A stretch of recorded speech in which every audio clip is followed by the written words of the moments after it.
아니시죠? 에? 뭐라고요? 89라고 한 사람이 89요? 89 괜찮죠? 네, 그러시더라고요. 네, 그래서 이제 이런 부분들을 보면 이제 이런 성향이 있는데 이 친구들은 또 그런 거 싫어하잖아요. 저는 솔직히 말해서 이제 같이 있는 친구들한테 야 이런 것들을 좀 하면 네 도움 될 것 같은데 하는 거 어때? 얘기하면 뭐라 그래 요즘 말로? 꼰대잖아요, 꼰대. 말 못해요.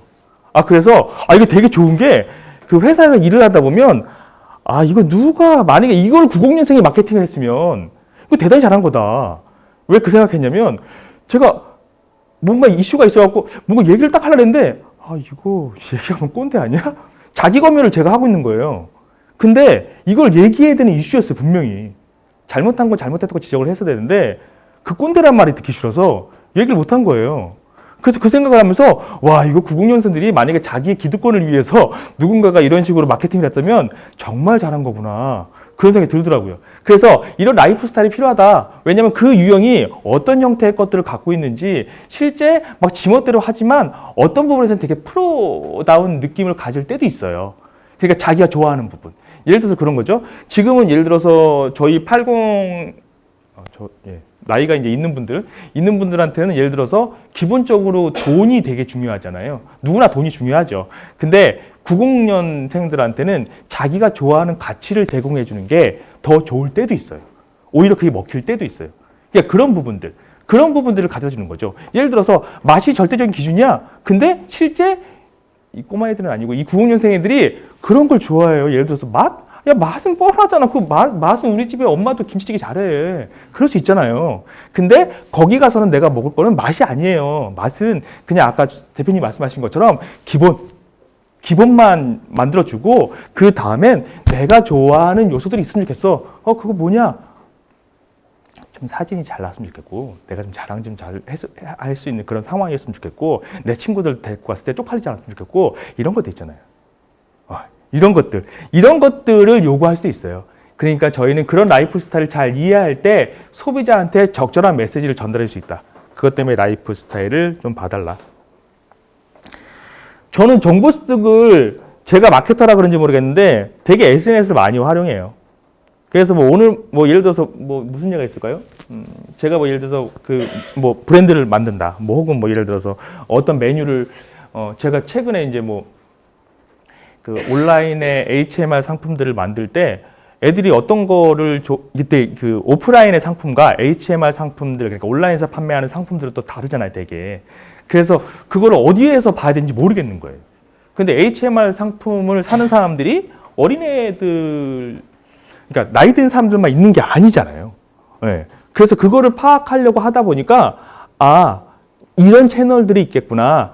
실제 이런 거를 소비하는 예를 들어서 20, 30대다. 그 20, 30대 여성 애들이 좋아하는 채널들이 이런 거 있구나. 오늘 먹지도 있고 예를 들어서 인사이트 푸드도 있을 거고 되게 많겠구나. 이제 그런 거를 보고 찾아요. 저는 이것도 많이 봐요. 만개 레시피 아세요?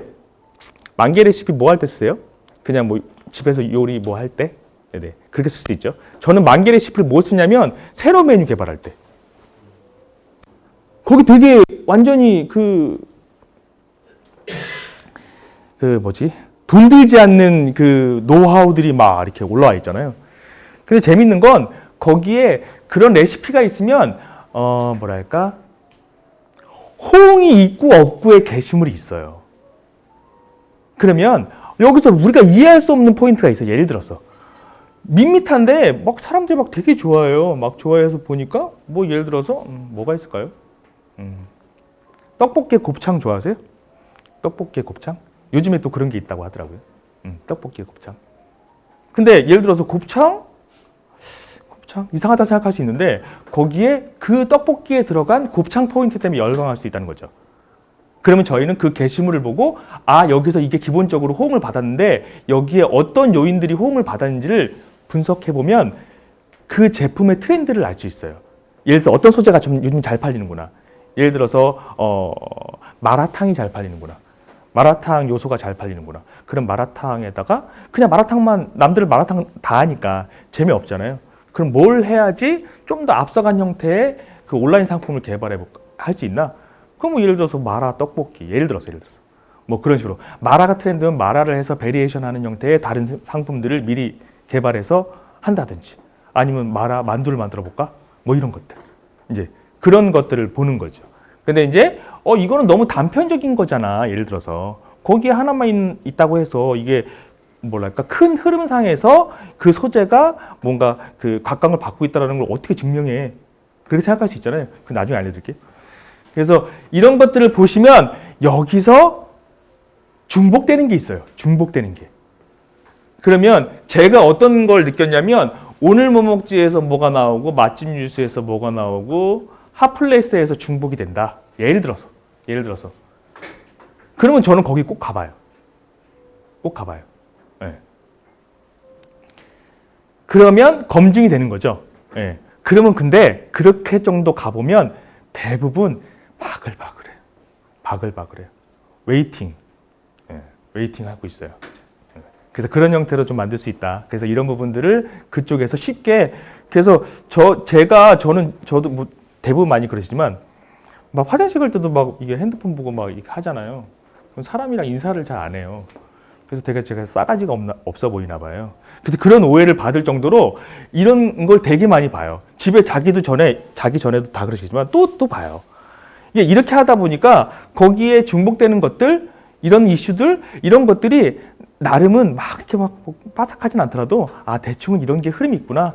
이런 거를 좀 써봐야 되겠구나. 이런 흐름을 알게 되더라고요. 그래서 이런 것들도 핫플레이스는 저는 대부분 핫플레이스 같은 경우는 브랜드도 보지만 거기에 말 그대로 핫플레이스니까 거기에 인테리어를 많이 봐요. 그리고 만개의 레시피는 아까처럼 새로운 메뉴, 뭐 어떤 소재가 뭐가 뜨고 있는지, 그리고 오늘 뭐 먹지는 플레이팅 같은 걸 봐요.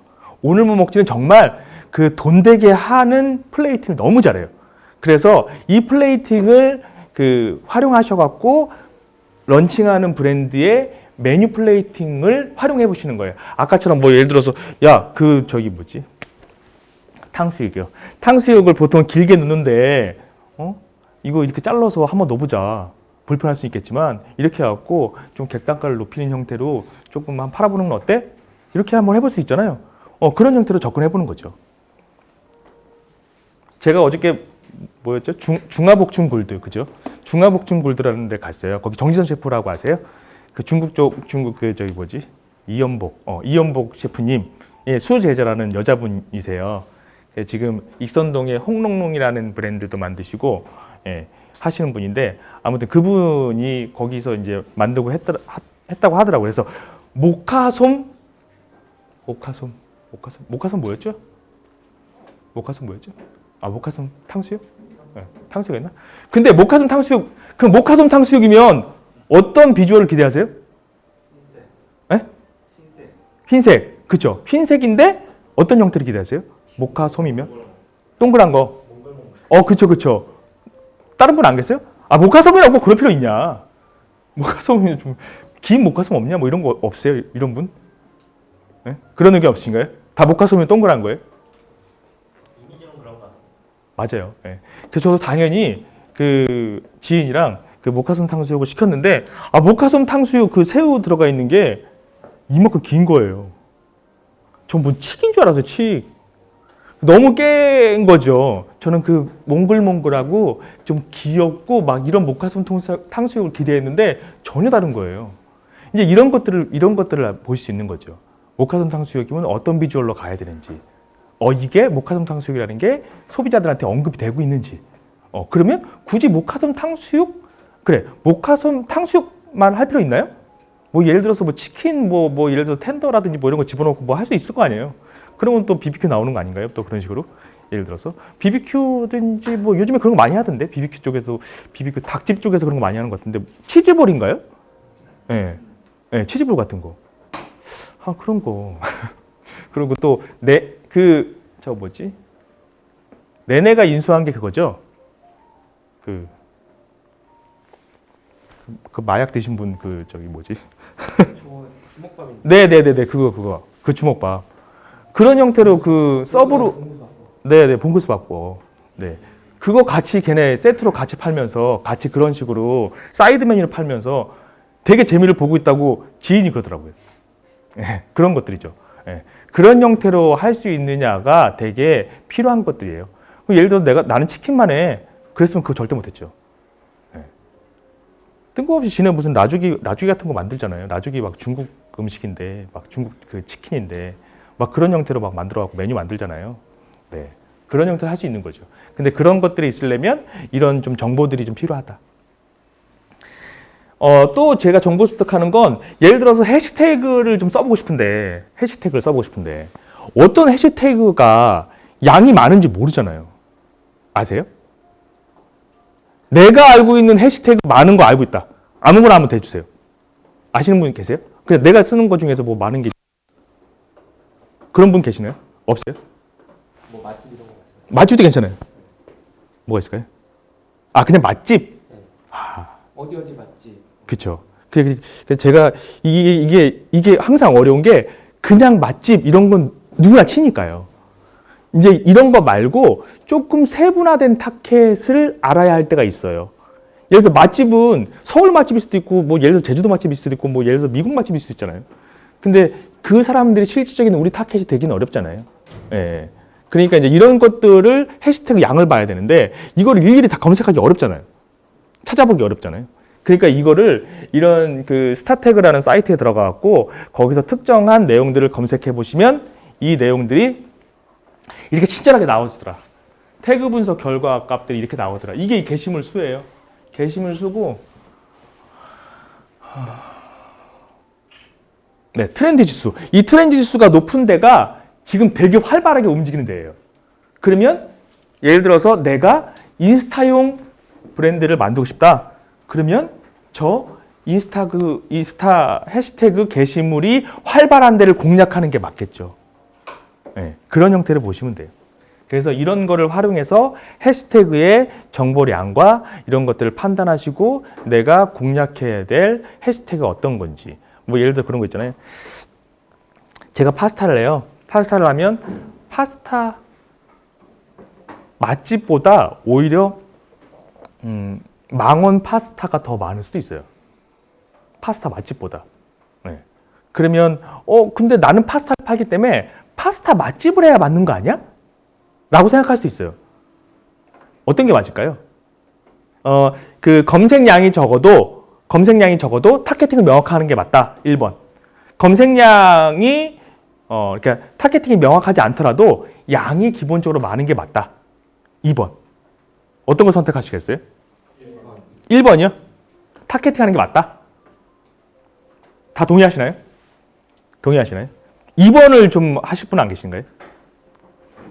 2번. 아, 역시 멋있으시죠. 네. 2번도 좋죠. 제가 말씀드리고 싶은 포인트는 이거예요. 이게 저는 순서로 써요. 순서로. 그러니까 그러니까 비용이 없잖아요. 비용이 없으면 맨 처음 시작해야 될 건 타겟팅을 정교하게 하는 거예요. 그리고 매출이 어느 정도 들어오고 타겟팅을 한 상태에서, 왜냐면 타겟팅이 정확히 돼 있으니까 그게 실타겟일 거예요. 그러면 실구매 고객인 거죠. 그 실구매 고객이 들어오면 매출이 발생될 거 아니에요. 그러면 저는 확장을 해요. 그러면 그 상위 태그를 확장시켜서 거기에 노출하는 방식을 꾀해요. 이제 이런 거죠. 그래서 사실 1번도 맞고 2번도 맞아요. 근데 내가 전략상 어디에 그 포션을 하고 얼라인을 할 수 있는지에 대한 차이인 것 같아요. 그래서 이것도 맞고 저것도 맞을 수 있는데 내 단계가 타겟팅을 명확하게 해서 가는 게 맞는 단계인 건지, 아니면 타겟팅 상관없이 모수가 많은 형태로 가야 되는 건지, 이런 판단에 따라서 이런 거를 해보실 수 있다. 유튜브는 넘어갈게요. 유튜브 이거 그냥 재미삼아 한 건데 얘네들 돈 많이 번대요. 그거예요. 제가 왜 그 말씀 드리냐면, 사실은 저는 유튜브를 활용하라고 말씀드리고 싶지는 않아요. 솔직히. 왜냐면 너무 비용이 올라갔어요. 먹방하는 애들 한번 쓰려고 그러면 돈이 어마어마해요. 그 뭐지? 걔 누구냐? 벤츠. 벤츠 맞나요? 벤츠를. 벤츠. 그 친구가 있는데 그 친구를 한 번 쓰는데 뭐 그냥 5천이래잖아요. 한 번 하는데. 예. 뭐 지금은 약간 명성이 떨어져갖고 얼마인지 모르겠는데. 완전 죽었어요. 죽었어요? 완전 죽었어요. 아, 그렇구나. 완전 죽었대요. 한번 써보시죠. 그런 것도 있대요. 근데 제가 말씀드리고 싶은 거는 지금 이게 팔로우 수로 말씀드리면 좀 감이 안 올 수도 있는데 벤츠가 말씀드릴게요. 벤츠가 팔로우가 320만이에요. 320만이에요. 그래서 한 번 찍는데 5천만 원이 뭐 떨어지니까 2천만 원 합시다. 예, 2천만 원 해요. 예, 2천만 원 하고 근데 지금 팔로워가 10만, 20만 있는 애가 얼마 받을까요? 한 번 찍는데? 한 번 영상 찍고 올리는데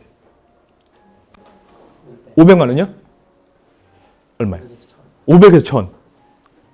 더 없으신가요? 500에서 경매하고 싶다. 예? 어떤 거? 800만 원. 네네네. 또 더 쓰실 분 없어요? 난 밑에인 것 같다. 야, 아무리 해도 20만 원밖에 안 되는데 그렇게 올라갈 필요가 있냐? 라고 생각하시는 분 없어요? 5천만 원이요? 그럼 벤츠는요? 20만의 팔로워의 가치가 있다고 보시는 건가요? 그렇죠. 그럴 수도 있죠. 예, 제가 나중에 말씀드리겠지만, 그 자신만의 관점을 갖는 게 되게 중요해요. 예, 뭔가를 선택할 때, 이 다윗이랑 골리앗이죠. 제가 다윗이라고 하면, 골리앗이랑 경쟁할 때, 골리앗이랑 똑같이 할 수가 없기 때문에, 그 골리앗이 못 갖고 있는 형태의 관점을 갖지 않으면, 똑같이 돈을 많이 쓸 수밖에 없어요. 그래서 자신만의 관점을 가져야 되는데 그거 나중에 말씀드릴게요. 그래서 걔네가 그 금액이 얼마냐? 아까 말씀 주신 것처럼 500에서 800 사이에 20만 밖에 안 되는데 솔직히 20만에서 뭐 하겠어요? 근데 한 번 해서 그거 되겠어요? 될 것 같아요? 안 될 것 같아요? 안 되더라고요. 요즘에는 한 번 나온다고 해서 뭐 진짜 벤츠 같은 애를 써야지. 근데 너무 억울한 게 BBQ 뭐 내내 뭐 얘네들은 뭐 그냥 신메뉴 나올 때 뭐 그냥 기본빵으로 그냥 하잖아요. 예, 기본 그냥 연례 행사처럼 그냥 일단 걔네는 갖고 들어가요. 그런 애들 못해도 제가 이해하기로는 그런 진짜 특 A급 못해도 5명 쓰는 것 같아요. 신메뉴 하나 나올 때마다. 근데 그것만 하냐? 그것도 아닌 것 같아요. 걔네 기본적으로 두고 그 밑에 단계 애들 같이 믹싱해서 그런 식으로 못해도 10명을 쓰는 것 같아요. 어마어마하더라고요. 예. 그러면 이제 그네들이 하면 뭐가 좋을까요? 비용이 엄청 많이 들었어요. 뭐가 좋을까요? 나머지 밑에 있는 밑에 있는 분들이 따라해요, 막 그거를. 요거 유튜브 벤츠가 먹었어. 이거 아시죠? 벤츠가 먹은 거 제가 이런 거. 그렇게 하면 어마어마한 파급 효과가 일어날 수 있어요. 그래서 저희가 봐야 할 건 거기에 있는 기본적으로 1차적인 것도 봐야 되겠지만 얘가 뒤에서 만들어주는 2차적인 파급 효과까지 같이 보실 때 좀 더 비용에 대한 안목을 기를 수 있고요. 그래서 얘네들은 돈 많이 번다 하는 얘는 뭐라더라? 한 달에 1억 번다 그랬나? 그랬을 거예요 아마. 예. 1억이면 참. 예. 그리고 제가 다음에 말씀드릴 게 네이버예요. 네이버 뻔하잖아요, 그죠? 네이버 뻔하죠. 뻔한데 안 해야 될까요? 하긴 뭐 안 해야 된다고 했으면 제가 안 했겠죠, 그죠? 그게 한 이유가 있겠죠. 예, 그 네이버는 아시다시피 4명 중에 3명이 다 보는 매체잖아요, 그죠? 예, 그런 채널이고 거기서 저는 모바일에 모하지 탭이라는 걸 아신다. 모하지 탭, 멋있으신데요? 뭐 하시는 분이세요, 근데? 네? 아니 직무가. 지금 개인 가게로 운영했어가지고. 그러시구나. 뭐하지 아세요? 뭐하지? 그 네이버에서 모바일 쪽으로 해서 이런 식으로 특화되어 있는 것들만 큐레이션해서 나오는 채널이에요. 네, 탭이에요. 어디인지 모르시죠? 그 네이버에서 딱 가운데 딱 들어가면 거기에 이제 필이 나오잖아요.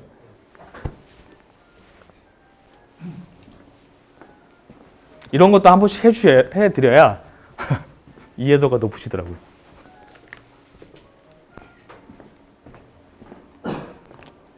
네이버에서 여기에 쇼핑 앤페이가 있잖아요, 그죠? 쇼핑 앤페이를 누르면 맨 밑에 왼쪽에 쇼핑 앤페이를 누르면 여기 왼쪽 상단에 뭐하지라는 탭이 있어요. 보이시나요? 너무 작죠? 네, 여기에 있어요. 그럼 뭐하지라는 걸 누르면 이런 게 나와요. 네, 저는 이거를 보고 또 봅니다. 네. 요즘에 이런 것들이 있구나. 이런 등 좀 쓰면 좋겠다. 뭐 예를 들어서 여기는 뭐 이런 거 쓰면 되겠고, 요즘에는 이런 식으로 저렇게 해서 올리는구나. 저 끝에 휴지 같은 건 뭘까? 네, 그런 것들 봐요. 네, 그래서 이런 것들이 소비자들한테 어필하고 있구나. 그러면 중요한 건 그 다음에 뭘까요? 내가 저기 가려면 어떡할까? 내가 저기에 노출되면 공짜 홍보인데. 네, 그거죠. 저는 그 포인트를 말씀드리고 싶은 거고, 여기서 정보습도 하시지만 여기에 노출될 수 있는 방법들을 고민하시는 게 필요해요. 마치 KBS에 뭐 한번 나오는 것처럼. 예, 그 방법은 네, 이따 가르쳐 드릴게요. 그래서 이게 이제 이 부분인 거죠. 아까 그래, 뭐 SNS 나왔어, 뭐 예를 들어서 뭐 했어, 뭐 근데 그 소재가 정말 뭐 하는지 어떻게 알아? 그 너만 알고 있는 그냥 주관적인 거 아니야? 이렇게 얘기할 수 있잖아요. 이제 이 부분을 커버해줄 소위 말하는 빅데이터예요. 소위 말하는 빅데이터. 그래서 이걸 어디서 보냐면 네이버 트렌드라고 검색해 보시면 이런 게 나와요. 그러면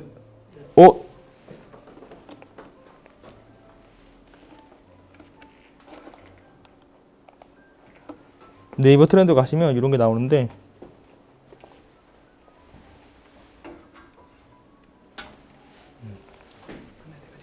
네네네 나오는데 이런 식으로 보시면 돼요. 제가 HMR 상품이라든지 그런 거 만들 때 참고하는 거예요.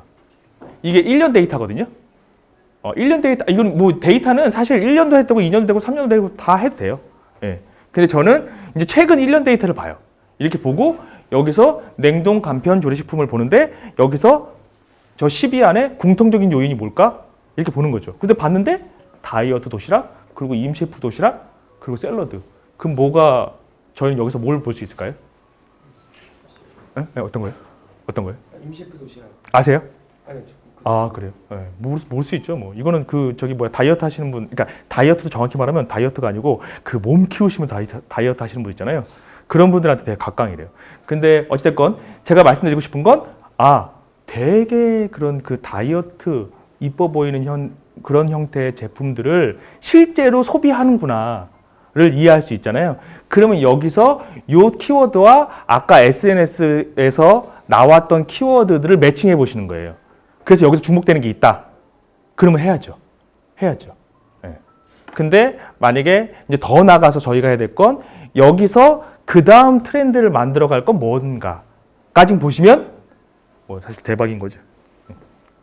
그렇게 보시면 됩니다. 그러면 대부분 제가 이해하기로는 못해도 열에 5는 맞는 것 같아요.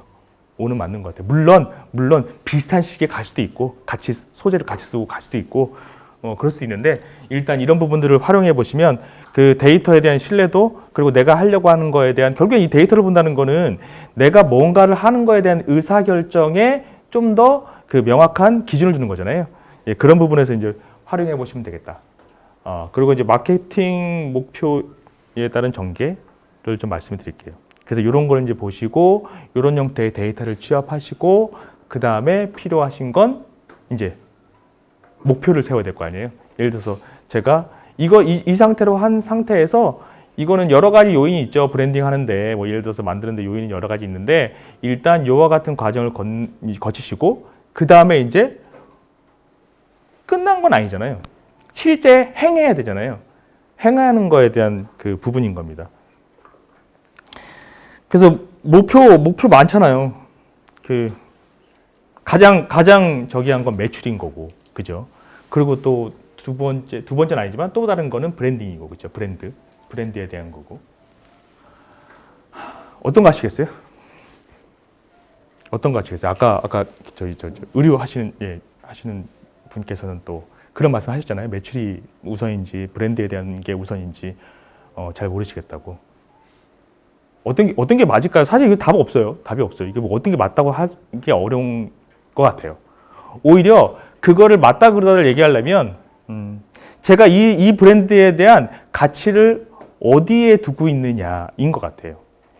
예를 들어서 특정 매장은 가맹점 개설에 대한 게 목표일 수도 있어요. 그렇기 때문에 브랜딩 따위는 상관없어요. 그냥 늘어나면 브랜딩인 줄 알아요. 예, 가맹점이 늘어나면 브랜딩인 줄 알아요. 그런 형태도 있고, 그러면 거기는 이제 스케일을 키워야 되는 거잖아요. 그런 게 목표인 거고, 예.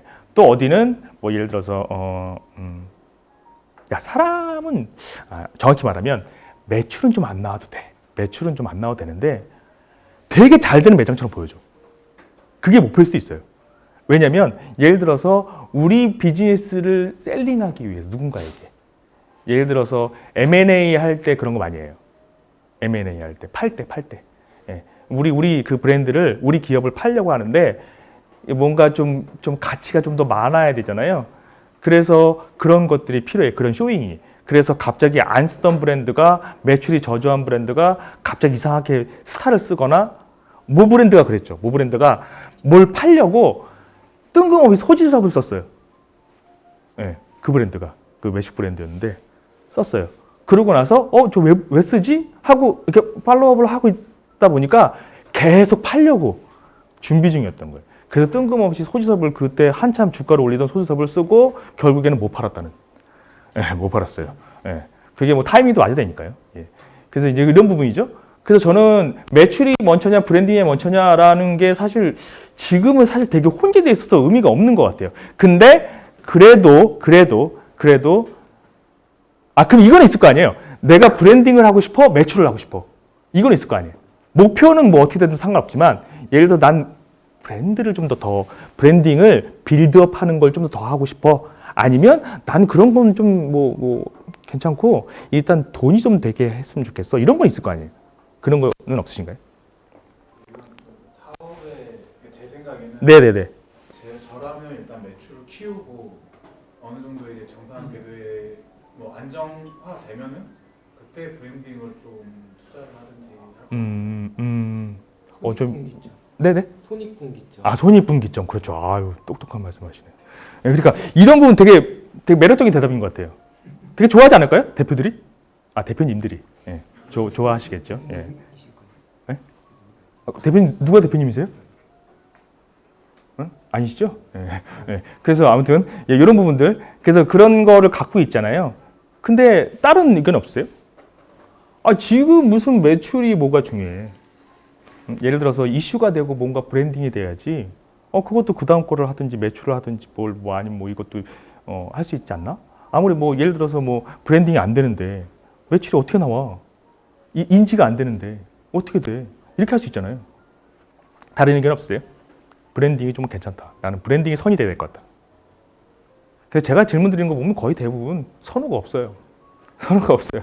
이게 뭐 제가 무슨 뭐 사실 제가 그 아는 되게 그 존경하는 그 컨설팅 하시는 분이 계신데 그 위기관리 컨설팅을 하시는 분이세요. 뭐 이쪽 분야는 아니고 이쪽 분야는 아닌데 그분이 그 말씀하시더라고요. 그 기업에서 위기 관리를 할 때 갑자기 뜬금없이 어떤 사람이 내가 위기를 해결해 주겠노라. 갑자기 산신령처럼 없는 물을 만들어 준다는 식으로 얘기한다거나 그런 식으로 하는 사람을 믿지 말라고 하더라고요. 저도 마찬가지죠. 사실은 여기서 제가 뭔가 100% 해답을 낼 수 있는 거였으면 제가 아마 그렇죠? 투자 좀 받았을 거예요. 예. 근데 투자를 못 받고 있다. 이거는 아직 그 단계는 아니다. 예. 그래서 이 부분은 해결할 수 없는데 저는 아까 말씀드린 그 의견에 되게 동의해요.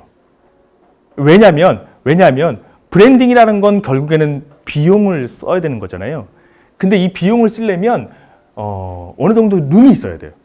예. 근데 매출을 만들어 놓고 이거를 쓰면 인정해줘요. 그래 매출이 나왔으니까 그래 한번 해봐. 그리고 하는 사람 입장에서도 리스크가 적어요. 그러니까 좀 더 어필할 수 있죠. 이런 부분들을 가져갈 수 있어요. 그래서 저는 매출을 먼저 하시고 브랜딩을 하시는데 조금 더 했으면 좋겠다. 마케팅이고 아니면 비즈니스 하시는 분이라도 역시 마찬가지고요. 그래서 매출은 다음과 같은 지표가 있을 거예요. 영수 건수나 뭐 객단가나 구매 뭐 너무나 뻔한 외식 쪽에 계신 분들은 다 아실 테니까 이런 게 있다. 그리고 브랜딩 쪽에는 저는 이런 기준은 사실 브랜딩의 요소에 대한 기준은 되게 다양할 수 있어요. 근데 저는 비용이 안 드는 범위 내에서 무조건. 그래서 브랜드 조회수, 인스타 게시물 수, 블로그 얘 꺼졌어요. 브랜드가 조회수가 어느 정도 되는지 알아야 사실 그게 곧 인지잖아요. 인지가 되고 있다는 거는 인지가 되면 결국엔 사람들이 검색을 해볼 수밖에 없는 거고 그게 먼저 선이 돼야 돼요. 그래서 마케터분들이 그 선으로 먼저 하셔야 되는 부분이 이 조회수가 내 브랜드에 대한 조회수가 어떻게 형성되고 있는지를 되게 잘 봐야 돼요. 그래서 이 브랜드에 대한 그 뭐랄까 가감이 있는지를 잘 봐야 돼요. 그래서 제가 모 브랜드의 지금 조회수가 12,000회예요. 12,000회인데 저는 그거 빠질 때마다 마케팅을 해요. 빠질 때마다. 근데 만약 그게 안 빠지고 올라가고 있다? 그럼 이걸 지켜봐요. 근데 어찌됐건 그런 식으로 계속 모니터링을 해주면 사실 그게 결국에는 선행 지수이기 때문에 그런 부분들을 보시면 될 것 같고, 인스타 게시물 수는 결국엔 인기라는 거죠. 그 브랜드에 대한. 인기가 없거나 매출이 발생되지 않으면 그냥 찍지는 않아요. 예, 그냥 찍고 뭐 올리지는 않아요. 물론 그런 것도 있더라고요. 그 뭐지? 엔트러 사이트는 그런 게 있어요. 엔트러 사이트는 안에 뭔가 이렇게 한옥집은 아닌데 그런 그 주택을 들어가야 돼요. 근데 밖에서 안 들어가도 밖에서 찍고 마치 온 거 있냐 가는 사람도 많더라고요. 예. 실제 여자들도 그렇게 많이 하고, 남자들은 뭔가 그 들어가기 싫고 뭔가 이런 거 남기고 싶을 때 그런 식으로 많이 하고요. 예. 근데 그런 데 같은 경우는 그런 것도 있지만 대부분에 있는 브랜드는 들어가야 되니까. 예. 그건 좀 다르죠. 그래서 그 제가 하는 브랜드 같은 경우는 밖에 그 포토존을 만들어요. 예. 그래서 굳이 안 들어와도 이상하잖아요. 나 5분 넘겠다. 예를 들어서 누군가는 들어와야지 매출되는데 그거 안 해놓고 밖에서 사진 찍고 다 그냥 가버리면 무슨 뭐야 그게, 이럴 수 있잖아요. 근데 그것도 같이 누적이 되느냐 안 되느냐가 되게 그 다음에 후행 지수를 부르는 그런 역할일 수도 있어요. 그래서 그런 부분들 잘 보시더라 했으면 좋겠고, 블로그 리뷰는 뭐 사실 네이버에서 계속 뻔하게 하니까 그거는 그냥 넘어갈게요. 그리고 맛집 리뷰가 저는 제가 최근에 많이 같이 그 인스타 리뷰랑 같이 쓰고 있는 거예요. 뭐 뭔지 아시죠? 망고 플레이트라든지 뭐 식신이라든지 뭐 요즘에 뿔레 같은 거, 예, 그런 것들 거기에 같이 리뷰를 같이 달아주면 되게 거기 같은 경우는 좀 더 전문가 애들이 그거를 먹고 쓴다는 느낌이 더 있어서 작업의 느낌이 덜해요. 그래서 그런 부분들을 이 초반에 작업해 주시면 마케팅 비용을 쓰지 않고도 가능하시다. 그래서 제가 지금 대부분에 있는 브랜드가 초반에 이 맛집 이 플랫폼 거기다가 빨리 저희 거 등록하고 거기다가 그런 내용 써요. 예. 아니면 걔네가 등록하게끔 만들든가. 어떤 거는 지네가 등록하거든요. 유명해지면 지네가 알아서 긁고 가지만 그렇지 않을 때까지는 저희가 등록해야 되니까 그런 부분도 좀 활용해 보시면 될 것 같고. 채널은 아까 말씀드린 것처럼 그 연령층이 만들어졌으면 결국에는 그 사람이 잘 쓰는 채널들 이것들을 좀 봐주는 게 좋은 거고, 라이프 스타일이나 지역이나 이런 것들 다 고려해서 가장 활용도가 높은 채널들을 골라라, 이게 포인트예요. 그래서 인스타는 어느 연령층이 많이 쓸까요? 아닙니다. 5분밖에 없으니까 넘어갈게요. 인스타가 가장 많고요. 유튜브는 50대가 가장 많이 쓰고 50대, 60대가. 그리고 네이버 같은 경우는 뭐 4명 중에 3명이니까 이건 넘어가고요. 망고 플레이트는 20대 여성이 많이 써요. 그 채널에 맞는 공략 포인트는 아까 네이버 같은 경우는 블로그 리뷰나 예약 리뷰, 플레이스 상위 같은 게 있는데 저 같은 경우는 예약 리뷰를 많이 써요. 왜냐면 오늘 모아지 탭이 요즘에 예약 리뷰 건수가 많은 것들을 솔트해서 노출시켜주고 있어요. 근데 이게 최근에 네이버에서 밀려고 하는 거기 때문에 아직 많이 활성화 안 됐어요. 그러면 우리한테 기회가 있는 거죠. 예. 그래서 제가 이거 말씀드리는 거는 뭐 예약 리뷰가 아니고 그 다음에 다른 게 나올 수도 있어요. 그러면 그거를 잘 모니터링 하고 있다가 얘네가 뭘 밀고 있는지를 보고 그 밀고 있을 때 걔네가 적극적으로 뭔가를 마케팅 하잖아요. 그때 같이 태워서 들어가 주는 거예요. 그러면 같이 그 흐름에 같이 타면 내가 돈 안 쓰고도 충분히 마케팅이 될 수 있다는 거죠. 그리고 인스타그램 지역 상위는 제가 그 특정 예를 들어서 뭐가 있을까요? 망원 맛집 예를 들어서 아니면 무슨 한남 맛집 이런 거 거기에 지역 상위 고정 이런 거 아세요? 혹시 마케터가 아니라 모를 수도 있는데 그죠? 거기에 예를 들어서 망원 맛집이다 치면 그 망원 맛집에 베스트 게시물이 9개 있잖아요. 예를 들어서 그 베스트 게시물에 상위 고정이 되는 거예요. 예. 그 고정에 노출되면 인기 많은 것처럼 보이잖아요. 근데 예를 들어서 보통 애들이 예를 들어서 인스타 쓰는 애들이 유튜브도 쓰고 이럴 것 같잖아요. 잘 안 그래요. 많이 쓰는 것만 가 있어요. 그러면 이 사람들이 오해하는 게 이게 전부인 줄 알아요. 인스타에서 내가 만약에 망원 맛집 쳐갖고 망원 맛집에 결과물이 나오면 이게 전부인 줄 알아요. 예를 들어서 유튜브에서 보는 게 전부인 줄 알아요. 네이버에서 특정 내가 보고 있는 게 전부인 줄 알아요. 그래서 교차로 검증하거나 이러지 않아요. 그렇기 때문에 그런 특정한 그 타겟과 연령층이라든지 라이프 스타일이 맞는 채널이라고 한다고 하면 거기에 절대적으로 뭔가 어프로치하는 형태의 것이 필요하다. 그 망고 플레이트 같은 경우는 장소 리뷰가 있죠. 이제 그런 것들을 해주면 뭐가 만들어지냐? 이런 거 많이 하잖아요. 리뷰를 많이 하잖아요. 그러면 한 주간 가장 핫한 매장 뭐 이런 거 해갖고 지네가 다시 솔트해서 다시 노출시켜줘요. 그러면 이거 어렵지 않아요. 왜냐면 내 주변 이건 공개적인 게 아니니까 내 주변 사람들을 다 해갖고 거기에 그 리뷰를 해서 그 이 신상으로 되어 있는 그쪽에만 노출이 돼도 그게 아마 30개인가 그럴 거예요. 30개인가 20개인가 그럴 텐데 거기에 노출만 되더라도 마치 대단한 것처럼 보여요. 예. 이제 그런 것들을 잘 잡아가시고 비용을 효율적으로 할 수 있는 부분들을 잘 잡아가시는 게 좋은 거고 유튜브는 권해드리지 않아요. 비용이 너무 비싸고. 네, 이것도 비슷한 건데 유통 및 배포 전략이라고 하면 이제 사실 이제 형태를 말씀드리는 거예요. 형태를 말씀드리는 건데 형태 네, 다 비슷한 거네요. 비슷한 건데 이것보다 저는 얘기하고 싶었던 게 뭐였냐면 아까 뭐 찍을 거 아니에요. 되게 단순한 거라서 예. 요거를 말씀드리고 싶었어요. 제가 지금 저희랑 함께하는 그 크루랑 같이 하고 있는 형태의 그 뭐라고 해야 되나 컨설팅 뭐 이런 그 저희 주력 패키지 뭐 이런 개념이에요. 예. 근데 이게 뭐냐면 저는 뭔가를 할 때 그러니까 제가 인플루언서 같은 거 많이 활용하는데 인플루언서를 활용할 때 기준이 있어요. 예. 그 기준이 다른 사람들이 보는 기준이랑 조금 달라요. 예. 그럼 조금 다르면 뭐가 되냐면 혹시 머니볼 아시나요? 머니볼이라는 그 책이 있어요. 그 MLB 미국 프로야구 보면 거기에 오클랜드 어슬렉티스라는 팀이 있는데 걔네가 만년 하이였거든요. 만년 하이였는데 거기에 있는 그 GM 그 단장이 어떤 걸 했냐면 보통 그 단장들이 좋아하는 형태의 선수들을 같은 형태에서 공급을 할 수가 없었어요. 왜냐면 그 프랜차이즈의 걔네 그 시장이 너무 작다 보니까 비용을 많이 쓸 수 없었던 거예요. 마치 한국 야구로 하면 뭐가 될까요? 키움. 그죠? 키움이 될 거예요. 넥슨.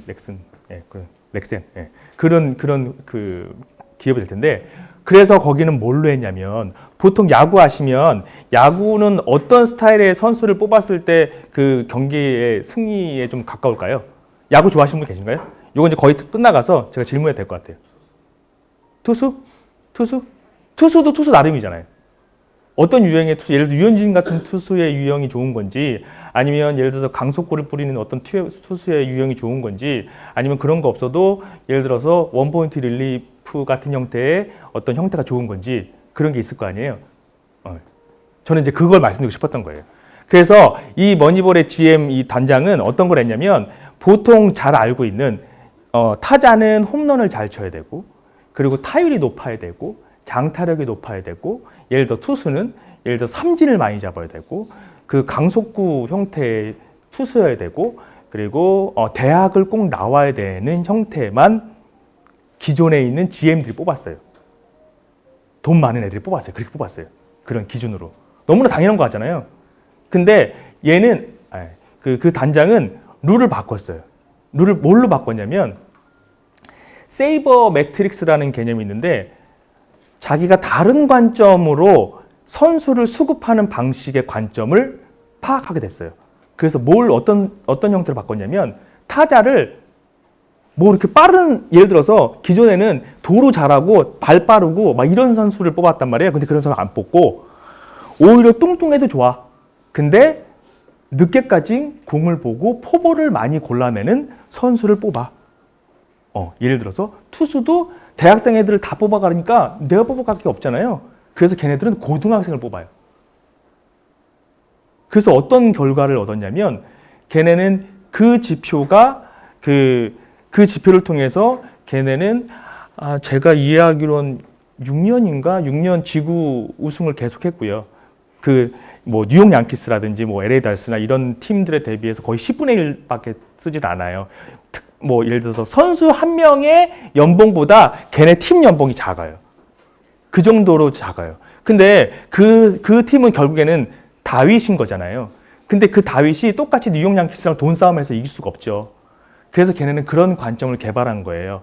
그래서 어차피 야구는 점수를 내는 게 이기는 거다. 그러면 결국엔 출루를 하는 게 가장 우선순위겠네? 그러면 출루를 할 때가 된다고 하면 홈런을 치던 안타를 치던 포볼로 나가던 상관이 없는 거예요. 어찌됐건 밀어내서 홈으로 들어와서 점수를 내는 게 중요한 거지. 그래서 얘는 포볼이란 관점을 보게 된 거예요.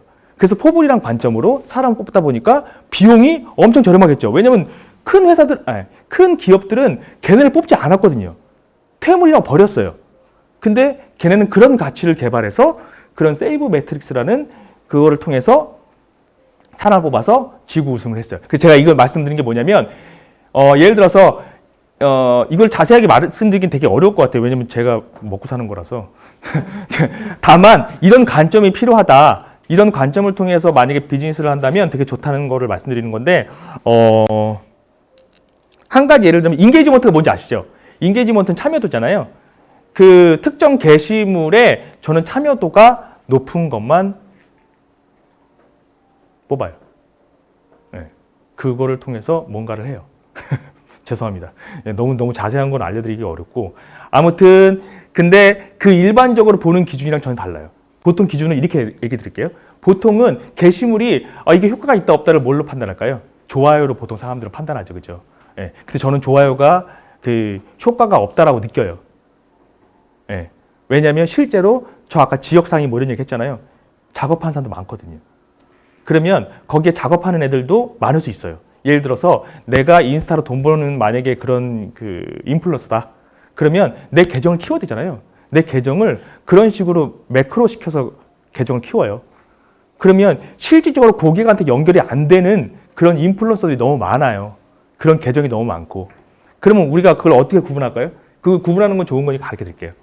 그건 어떻게 구분하냐면 그 만약에 좋아요가 절대적인 비중이 높은데 댓글이 없어.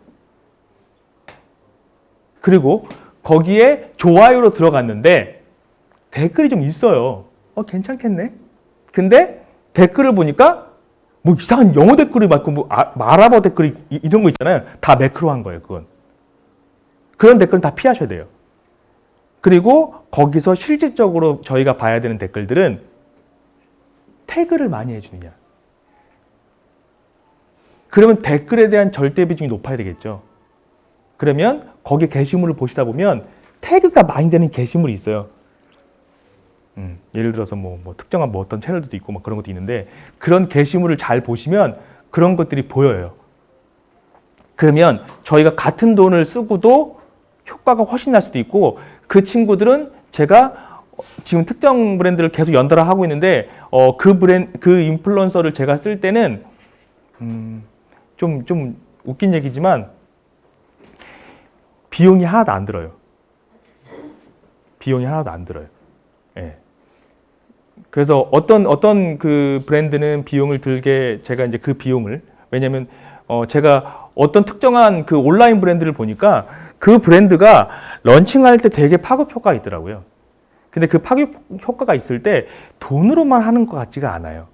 왜냐면 특정한 누군가들이 계속 있더라고요. 네, 특정한 누군가들이. 그러니까 제가 뭐 작업했다 이런 걸 떠나서 특정한 고정 멤버들이 있더라고요. 그러니까 조인하는 멤버들. 그래서 이게 왜 그런가 했더니만은 걔네들이 특정한 계정들을 관리를 하고 있었던 거예요. 괜찮은 계정들을 계속 관리를 하고 있었던 거예요. 그래서 특정한 모험 브랜드가 나오거나 뭔가 신메뉴가 런칭할 때 걔네들 이미 효과가 검증된 애들을 계속 같이 써주는 거예요. 그래서 쌀 데가 없는 인스타그램에 뭐 예를 들어서 전 그거 되게 싫어하거든요. 예쁜 여자가 나와갖고 사진 찍었는데 그 몸매 좋은 친구들이 딱 사진 찍었는데 전혀 좋아요가 엄청 많은데 뭐 그런 뭐 이런 인게이지먼트 없어 보이는 것들 있잖아요. 그런 것들은 철저히 외면하거든요. 이제 하실 때도 그런 포인트를 가져가셔야 돼요. 좋아요가 많은 게 좋은 게 아니다. 그리고 그런 게 화려해서 좋은 것도 아니다. 근데 그 안에서 어떠한 형태로 검증이 필요한데 그 다른 관점을 가졌을 때 그러니까 인게이지먼트가 뭔지 한번 공부해 보시면 사실 나올 수도 있어요. 예. 근데 이제 이런 것들을 많은 시간을 투여하고 어떤 게 정말 효과가 있는지 기준이 될 수 있는지를 좀 많이 이렇게 좀 그 경험을 해보시면 이런 거를 활용하실 때 도움이 될 것 같습니다.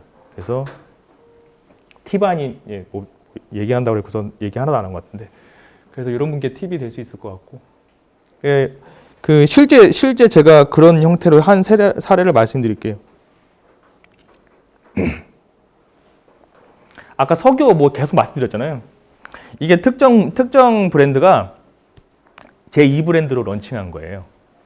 제2 브랜드 런칭해서 성공한 브랜드 기억하시나요? 대표님 시간 얼마 남았어요? 빨리 마무리해야 돼. 아, 네네네.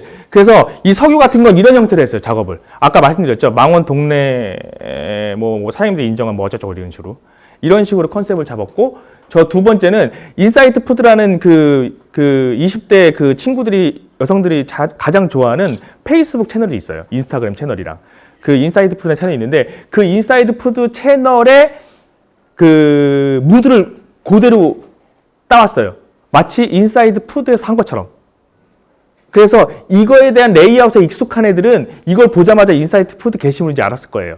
근데 저는 전혀 인사이트 푸드 게시물이 아니었기 때문에 비용이 안 들어갔겠죠. 그쪽 비용으로. 그러니까 그런 식으로 그 잘 나가는 무언가를 이렇게 잘 모디파이해서 가져갔을 때 도움이 될 수 있다. 그래서 조회수가 이거 5개월 정도 됐거든요. 5개월 정도 제가 이제 런칭하고 나서 5개월 동안 같이 참여해서 한 건데, 그 지금 조회수가 1만 회가 나와요. 1만 회라고 보시면 어떤 게 1만 회냐면 대부분 그 1만 회, 그 일반 저희가 잘 알고 있는 브랜드도 한 개 매장 기준으로 해서 보통 조회수 하면은 월에 한 3,000회, 2,000회 정도 나와요. 예. 근데 1만 회라면 엄청 어마어마한 수치라고 보시면 돼요. 근데 중요한 건 아까 말씀드린 것처럼 돈이 안 들었기 때문에 더 저는 당당하게 이 부분을 더 말씀드릴 수 있는 거고, 그래서 사실 마케터 입장에서 가장 좋은 거는 인풋이 별로 안 들어갔는데 아웃풋이 많이 나올 때잖아요. 예, 그게 저는 잘하는 마케터인 거라고 생각을 해요. 그래서 이런 형태로 하시면 좋을 것 같다고 말씀드리는 거고, 그 일평균 매출이 이제 200만 원 나왔고, 저는 이거보다 더 중요했던 게 이 낮술이었어요. 낮술 드시나요? 낮술 안 드시잖아요. 여기 파스타랑 저희는 그 수제 맥주를 같이 해서 이렇게 드리거든요. 페어링해서. 근데 이 페어링 할 때 그 수제 맥주 하는 친구가 그 국제 맥주 공인 전문 자격증을 갖고 있는 친구예요. 같은 크루인데 같이 이제 컨설팅할 때 같이 하는 친구인데, 이 친구가 세팅을 한 거예요. 그래서 이 파스타랑 가장 석유의 음식이랑 가장 페어링 잘 되는 맥주만 갖다 놓은 거예요. 그래서 이 파스타를 먹었을 땐 이 맥주를 먹으면 흔해 빠진 맥주 같은데 너무나 잘 어울리고 너무나 잘, 이런 표현 쓰면 될지 모르겠는데 빨려요. 예, 그래서 낮술 매출이 35%가 나왔어요. 실제 맥주 전문집도 15%가 안 돼요. 15%가 뭐예요? 10%도 안 돼요. 왜냐면 제가 아무튼 그런 브랜드 했을 때도 그 낮술에 대한 거를 되게 많이 하려고 했었거든요. 근데 안 됐어요. 근데 결국엔 이런 부분이 되게 작용했던 것 같고, 그런 부분을 같이 했을 때 결국에 줄을 판다는 거는 그쪽 그 브랜드의 매장에 마진이 좋아진다는 거를 뜻해요. 예. 왜냐면 예를 들어서 여기가 되게 수준이 높은 음식 형태를 구현하기 때문에 되게 이렇게 시간이 많이 걸려요. 아니, 시간이 많이 걸리는 게 아니고 그런 노력이 많이 걸려요. 근데 뭐 맥주 같은 경우 그냥 드래프트로 따라서 그냥 바로 주면 되니까 효율도 훨씬 높고, 아무튼 이런 부분이 있고, 그리고 그 만두 브랜드인데 이 브랜드도 이렇게 하고 있고, 지금 뭐 예를 들어서 지난번에 그 피자 알볼로가 그 저거 나왔어요. 그 드라마 뭐죠? 아이유 나오는 거? 되게 유명했던 거? 네네네. 거기에 나왔어요. 이 브랜드가. 그래서 뭐 먹고 죽은 아무튼 걔가 나와갖고 뭐 했었는데, 아무튼 그건 저희는 그 알볼로 돈 많이 썼잖아요. 그죠? 전 돈 안 썼어요. 네, 아무튼 이런 게 포인트죠.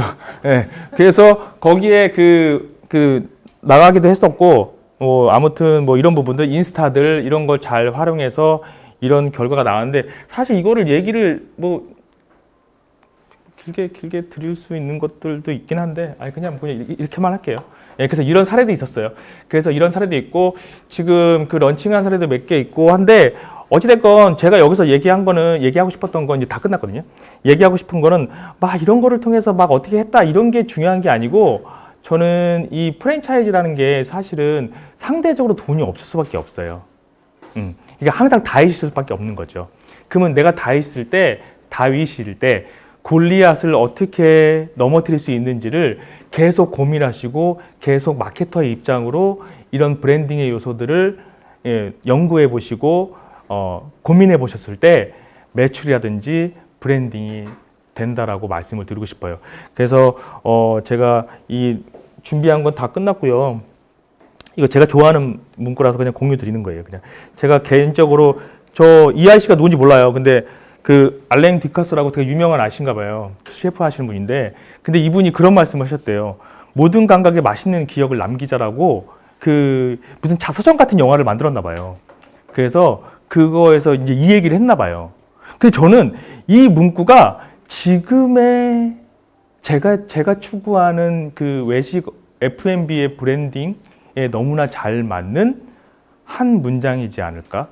오늘 내용 다 기억을 안 하셔도 이 마지막 한 문장만 기억하면 아, 내가 오늘 이 브랜딩에 대한 거는 뭐 솔직히 전문가가 아니니까 솔직히 말해서 모든 걸 다 가져갈 수는 없잖아요.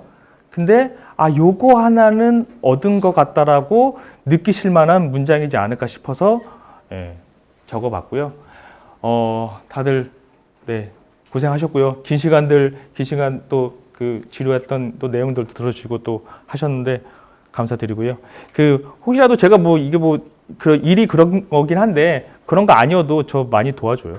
그러니까 그런 게 필요한 게 있으면 말씀 주시면 제가 할 수 있는 범위 내에서 도와드리도록 하겠습니다. 아무튼 하시는 거 더 잘 되시고 공유FC도 잘 됐으면 좋겠고 여기 계신 분도 같이 이렇게 서로 성장하는 그런 시간이었으면 좋겠습니다. 감사합니다.